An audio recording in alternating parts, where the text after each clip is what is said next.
কাদের শহীদ মিনার allergy আছে আপনারা জানেন, কাদের মোমবাতি প্রজ্বলন অ্যালার্জি আছে। আমরা শহীদ মিনারে মূলত প্রোগ্রাম অ্যানাউন্স করেছিলাম, সেটা হচ্ছে কি, একটা হচ্ছে কি আমি জাতীয় সঙ্গীত বা বিভিন্ন বিদ্রোহী সঙ্গীত পরিবেশন করবো, আরেকটা হচ্ছে শহীদদের স্মরণে মোমবাতি প্রজ্বলন। কিন্তু আপনি লক্ষ্য করলে দেখবেন তারা কিন্তু শহীদ মিনারের প্রোগ্রাম অ্যানাউন্স করলেও মোমবাতি প্রজ্বলন বা শহীদ মিনার উঠে বিদ্রোহী গান পরিবেশন এই জিনিসগুলো তারা করে নাই। তো আপনাদের মাধ্যমে তাদের কাছে প্রশ্ন থাকবে, তারা যদি শহীদ মিনারে উঠতেই না পারে তাহলে শহীদ মিনারে এক প্রোগ্রাম দেওয়া উচিত কি ছিল। আচ্ছা, যাই হোক এগুলো আজকে এগুলো নিয়ে ফলপ্রসূ আলোচনা হয়েছে।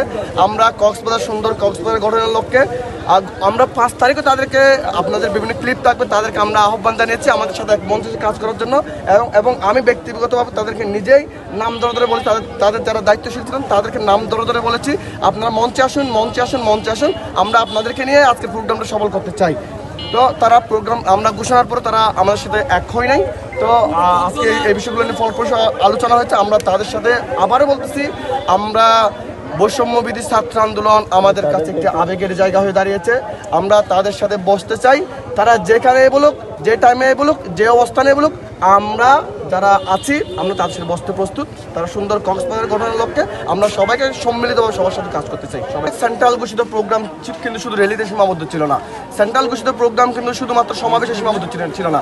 ওই দিন সেন্ট্রালের যে ঘোষিত কর্মসূচি ছিল, ওই দিন দেখবেন মোমবাতি প্রজ্বলন একটা কর্মসূচি ছিল। কেনই তারা মোমবাতি প্রজ্বলন করলো না? আমরা তো সাধারণ শিক্ষার্থী আছি, আমাদের শহীদ মিনার উঠে মোমবাতি প্রজ্বলন করতে আপত্তি নেই। আমরা আমার সোনার বাংলা আমি ভালোবাসি, এই জাতীয় সঙ্গীত গাইতে আমাদের আপত্তি নাই।